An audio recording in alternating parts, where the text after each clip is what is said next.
Mga boss, matapos nga po sumabog ang balita na magiging replacement daw itong ating pambato na si Mark Magsayo sakaling umatras si Lamon Rhodes sa kanilang laban ni Tank Davis ngayong March 1. Kaya ngayon pa lang talagang pinaghahandaan na ni Mark Magsayo si Gervonta Tank Davis. Dito nga po mga boss, makikita natin na talagang nagpasilip itong si Mark Magsayo ng kanyang matitinding kaliwang tirada. Mas lalo nga pong pinapalakas ngayon ni Mark Magsayo ang kanyang pamatay na kaliwa with Coach Marvin Sumudyo sa wildcard ni Freddy Roach. At base naman sa ating pananaliksik mga boss ay wala pong dahilan para hindi matuloy ang salpukang Davis versus Roach sa March 1. Wala pati tayong narinig mga boss mula sa kampo nitong si Roach na may plano silang umatras. Saka malaking pera ang maaring kikitain dito ni Lamon Roach na hindi niya pakinita sa iba. Bukod na lang siguro kapag nagka-injury itong si Roach mga boss, malamang papalitan talaga ito ni Mark Magsayo. So ano bang natutunan natin dyan mga boss? Dyan pa lang mga boss, makikita na natin na talagang malinis at lansado po ang ginawa ng Team Davis. Dahil isang pound for pound itong si Davis mga boss, may nakahanda itong kilalang replacement sakaling mag-back out ang kanyang kalaban at isang dating world champion po ang kanyang ipapalit. Dito naman kay Naoya Inoue na isang pound for pound. Yun nga po mga boss ang kinuha nilang replacement dito kay Sam Goodman. Walang pangalan at hindi kilala kaya sabi ng mga fans hinugot lang daw ito kung saan lupalop.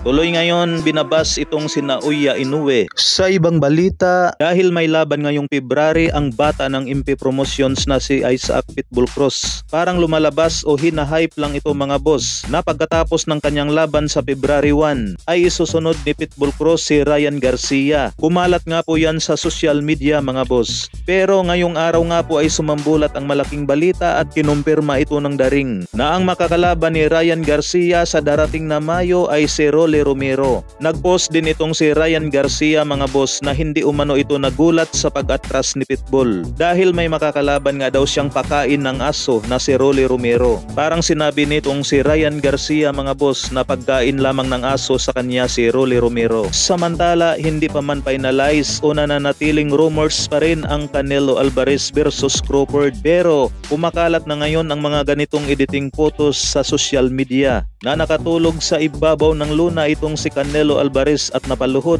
Grabe na to mga boss. At sa ibang balita mga boss, Carl James Wonderboy Martin nagpost nga po ito ng 2025 World Championship na ang ibig sabihin lamang nito mga boss, nakaplano at talagang tinatrabaho na ng promoter ni Martin ang mapapalaban sa isang world title shot ngayong taon. Wala naman tayong nakikitang problema dyan mga boss dahil wala namang boksingero na ayaw mapalaban sa isang title shot. Pero ayun nga po sa mga fans ay masyadong hilaw pa nga raw itong si Wonderboy Martin na wala man lang daw itong nakalaban maski isang top contender.